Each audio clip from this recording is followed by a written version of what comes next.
हाय नमस्कार.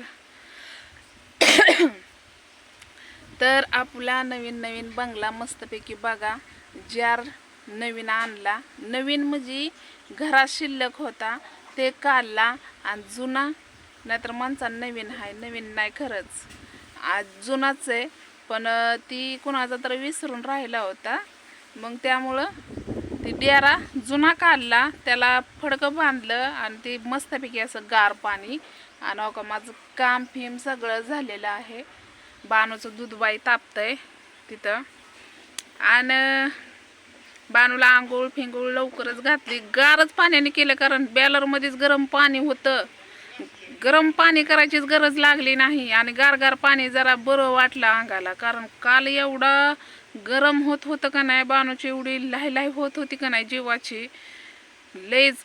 तो का मी तिथं इथला खाट का नाही, इथं खाट होता का नाही तो का तिथं मांडला पेरू खाली. आणि वरी बघा पेरूच्या झाडावर एक ही टाकलंय, शाल टाकली आणि तिथं मग बसलो. तरी पण झळाया लागत होत्या. मग जरा बरं वाटत होतं. फॅनच्या हवा खाण्यापेक्षा बाहेर जरा बरं वाटत होतं जीवाला तिच्या. म्हणजे आम्हाला तसं होत होतं म्हणल्यावर तिच्या जीवाला कसं होतं असन, हाय की नाही. म्हणून इथं खाट टाकला. म्हणलं तात्या पण मस्तपैकी आरामशीर तिथं झोपत्यात. आणि इथं गोशी तर एवढ्या लागल्या त्या आपल्या इथं की प्रमाणाच्या बाहेर. अजून नवीन बंगल्याला काही लागलेल्या नाही त्या. आपला सगळा पसारा नवीन बंगल्यामध्येच आहे. फक्त देव ही जुन्या घरामध्ये आहे. आणि मिशन पण आपली नवीन घरातच आहे या बंगल्यामध्ये. त्यामुळं का नाही जास्त टेन्शन नाही. पण गुशी कधी पण याकडे लागू शकतात. कारण मी बिशी ती चौकोनी टाकली होती याला बांधकाम करतानाच. लय बिशी पसरली होती. त्यामुळं काय याला बिशीमुळं हे लागल्या नाही त्या गुशी. तर पड्याल्या घराला इतक्या गुशी लागल्यात की मापच नाही. पण आता ते घर आपल्याला लवकरच उकलायचं आहे. कारण घरकुल आलं की त्या जागेवर बांधायचं म्हणून ते ठेवलं या. पण जेव्हा घरकुल येईल तेव्हा, कारण लोक पण 4 लोक असे असते ती की ज्याचं चांगलं चाललंय का नाही कसं खेचायचं हे लोकांना कळतं बघा. पण आपण लक्ष द्यायचं नाही. निंदा करणारी असावीच लागते. ती म्हणतात ना शेजाऱ्याचं, निंदा करणाऱ्याचं घर शेजारीच असावं लागतंय. तसे आमचे तर भरपूरच आहे ती म्हणायचं आणि सोडायचं. कारण मी कुणाला भेट नाही.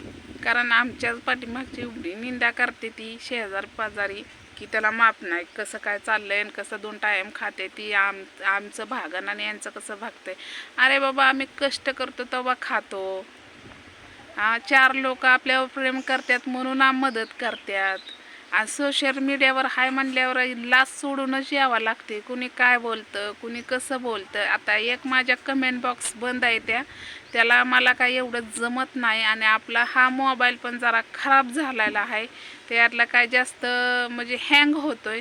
त्यामुळं काय मला मोबाईलमधलं येत बी नाही.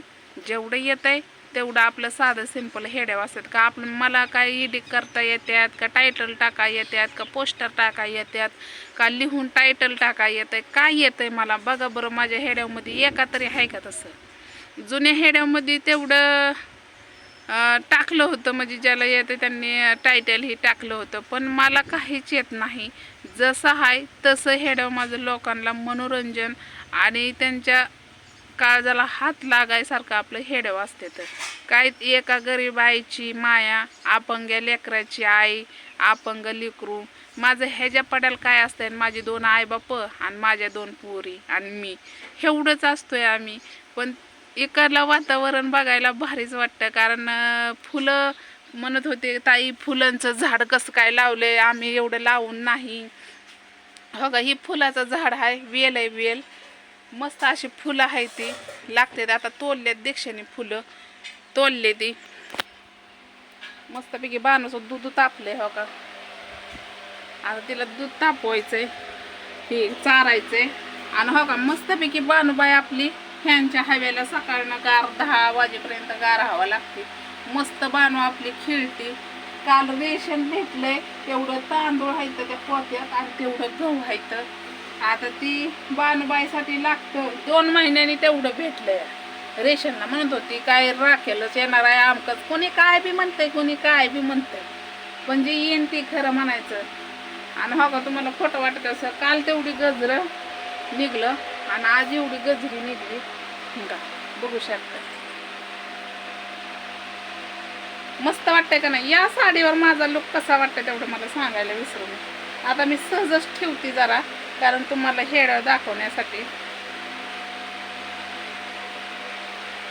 आणि ही साडी कशी वाटते सांगा मला, ही साडी कशी वाटते आणि गजरे पण कशी वाटते तेवढं सांगायला विसरू नका. आणि आजचा लुक माझा साधा सिंपलच आहे, फक्त टिकल्या तिकडं भटीवर राहिले म्हणून वेगळी टिकली लावली आहे. आणि हो का बघू शकताय साडी ठेवली आता मी वरी, हो का बघू शकताय साडी मस्त अशी साडी आहे का नाही. मग आपण कोणत्या आणि पनवेलच्या ताईनं साड्या दिलेल्या त्याचं ब्लाऊज काय अजून बाई शिव नाही, पण मला असं वाटायला लागलं तिथनं काढून जीवरूमध्ये टाकावा शिवायला, पटकन भेटते तर लिहायला मला हेडाव काढायला आहे की नाही. आणि पुण्याच्या ताईनं दिलेल्या आणि पनवेलच्या ताईनं दिलेल्या त्या टाकले ते शिवायला ब्लाऊज. म्हणलं कधीतरी मॅचिंगचं रोज आहेच की आपलं, गबाळांग रबाळांग गबाळांग रबाळांग आहे की नाही. तर चला हेडेवाला असला तर नक्कीच लाईक करा आणि आज कशी दिसते नक्कीच मला सांगा, तेवढं सांगायला विसरू नका. कारण गजऱ्यामुळं माणूस खरंच मस्त बी दिसतं आणि नटतो पण आहे की नाही, आणि साधं सिंपलच छान दिसतं या. तर चला हेडेवाला तर लाईक करायला विसरू नका. तर बानूबाई संग आपण बोललेलं तुम्हाला पुढचा हेड बघायला भेटेल, तर लाईक आणि शेअर नक्कीच करा. आणि कोणाला काय बोलायचं असेल तर माझा कॉन्टॅक्ट नंबर दिलेला आहे, नक्कीच मला फोन करा. बिंदास ही ताई तुमची भोळी नक्की तुमचा फोन उचलून तुमच्यासोबत 5 मिनटं बोलेल. तर चला बाय.